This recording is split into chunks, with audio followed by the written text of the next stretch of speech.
Bago maging busy muli sa kani-kanilang career, sinulit ng ilang kapuso stars ang kanilang time out para makafocus sa kani-kanilang mga holiday ganap. Narito ang aking chika.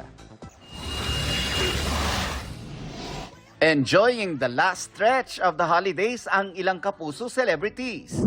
Si Stars on the Floor champion Rojon Cruz, quality time with the fam habang enjoy na nagpapakain ng mga penguin. Snow Angel naman ang drama ni PBB Celebrity Collab Edition ex-housemate Shuvi Etrata sa kanyang first winter experience sa Japan. Makeover ang naging time out ni Kapuso leading man Mike Tan at ang nagsilbing stylist ang kanyang kids. Si Allen Ansay, papawis kasama ang mga barkada sa probinsya dahil sa kanyang busy schedule sa Manila na mi-miss daw ni Allen ang pagbabasketball with childhood friends. Ultimate star Jeneline Mercado, naging downtime ang pagtuturo kay Dylan how to ride a bike. Padjak on the road ang naging holiday grind ni Christopher Martin.